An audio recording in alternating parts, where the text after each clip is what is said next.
ಈ ವ್ಯಕ್ತಿ ಬಿಸ್ನೆಸ್ ಮಾಡೋಕ್ಕೋಸ್ಕರ ತನ್ನ ಮನೇನ ಅಡ ಇಟ್ಟು ಬಿಸ್ನೆಸ್ ಮಾಡ್ತಾನೆ. ಇವತ್ತು ಈ ವ್ಯಕ್ತಿಯ ಬಿಸ್ನೆಸ್ ವರ್ತು 3,000 ಕೋಟಿ. 2020 ಅಕ್ಟೋಬರ್ ಅಲ್ಲಿ ಜಸ್ಟ್ ಒಂದು ಇನ್ಸ್ಟಾಗ್ರಾಮ್ ಪೋಸ್ಟ್ ಇಂದ ಈ ಬಿಸ್ನೆಸ್ ಸ್ಟಾರ್ಟ್ ಆಗುತ್ತೆ. ಆ ಟೈಮಲ್ಲಿ ಇವ್ರ ಹತ್ರ ಇನ್ಸ್ಟಾಗ್ರಾಮ್ ಫಾಲೋವರ್ಸ್ ಜಸ್ಟ್ 200 ಜನ ಇರ್ತಾರೆ.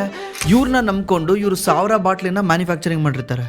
ಈ ಎಲ್ಲಾ ಪ್ರಾಡಕ್ಟ್ಗಳು ಕೇವಲ 2 ದಿವಸದಲ್ಲಿ ಸೆಲ್ ಆಗಿ ಹೋಗ್ಬಿಡ್ತವೆ. ನೆಕ್ಸ್ಟ್ 8 ತಿಂಗಳಲ್ಲೇನೆ ಈ ಕಂಪ್ನಿಯ ವರ್ತು 100 ಕೋಟಿ ಆಗುತ್ತೆ. ಅದರಿಂದ 3 ವರ್ಷ ಬಿಟ್ಟು ಈ ಕಂಪ್ನಿನ ಹಿಂದೂಸ್ತಾನ್ ಯುನಿಲಿವರು 2,955 ಕೋಟಿ ಕೊಟ್ಟು ಬೈ ಮಾಡ್ತಾನೆ. ಇದೆಲ್ಲ ಕೂಡ ಒಂದೇ ₹1 ಲಾಸ್ ಇಲ್ದಂಗೆ ಬಿಲ್ಡ್ ಮಾಡಿರೋದು. 1 ತಿಂಗಳು ಕೂಡ ಇವ್ರು ಲಾಸ್ ನೋಡೇ ಇಲ್ಲ. ಡೇ 1 ಇಂದಾನೆ ಇವ್ರು ಪ್ರಾಫಿಟಬಲ್. ಮತ್ತೆ ಈ ಬಿಸ್ನೆಸ್ ಸ್ಟಾರ್ಟ್ ಆಗಕ್ಕೆ ಕಾರಣ ಕೇವಲ ಒಂದೇ ಒಂದು ಫೋನ್ ಕಾಲ್.